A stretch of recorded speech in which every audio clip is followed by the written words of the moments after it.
Today, I will be talking about the prevalence of philosophy and media and society throughout the ages, starting back from the origins of Western philosophy all the way till the present time, and how it's been affecting us. It originally started with the ancient Greeks and their plays, like we had Aristotle, Plato, all these ancient Greek philosophers that created plays to affect society.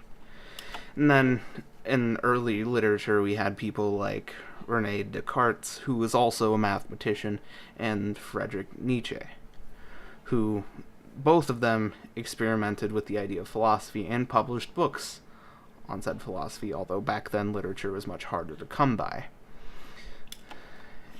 And then we have modern philosophic literature, where we have Ayn Rand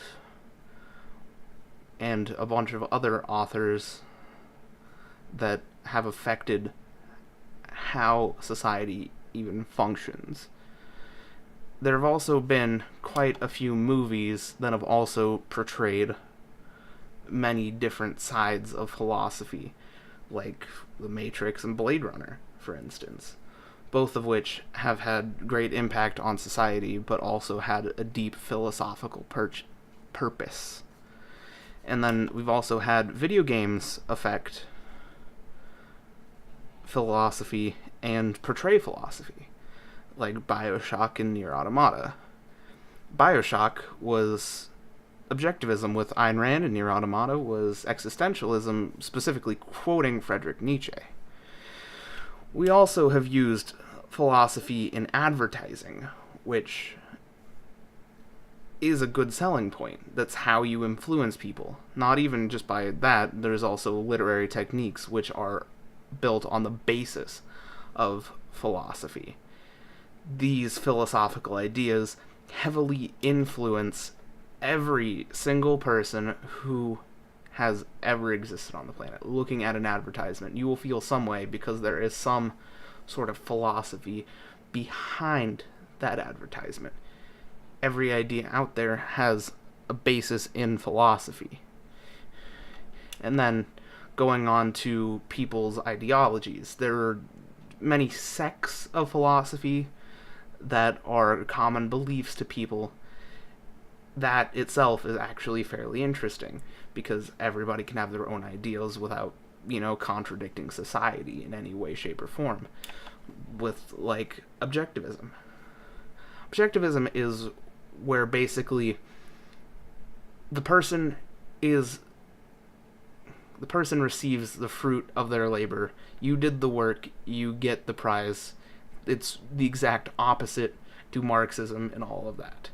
We also have existentialism, to just name another one, where basically the only reason you exist is because of you. Your choices make who you are, and nothing else, basically.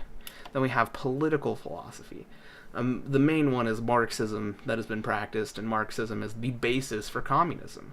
Communism is where everybody shares everything. Everybody who has contributed to society is fruitful, even if you haven't contributed. As long as you are in that communism, you are gaining something. And communism is great on paper.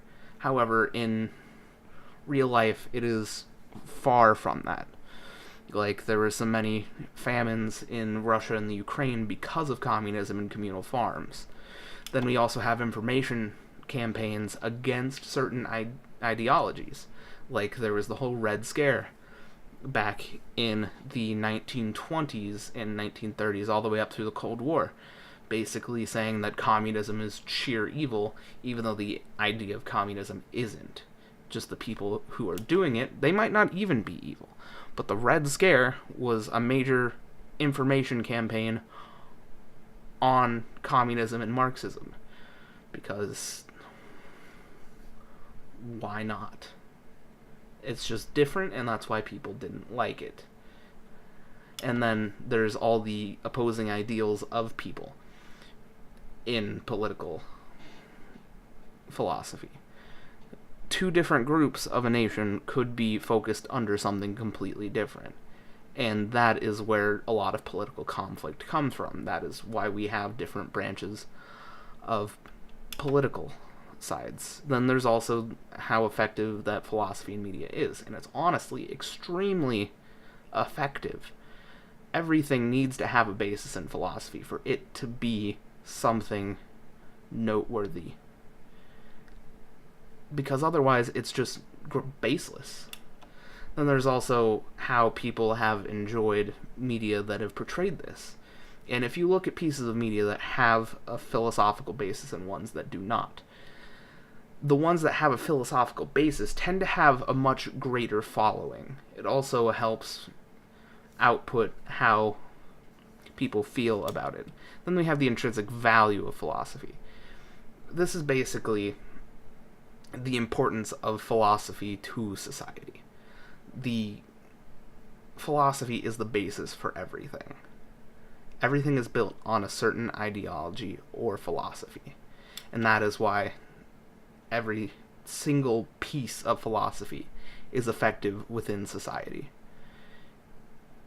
It makes it infinitely easier for people to understand things and learn more about a philosophy or society.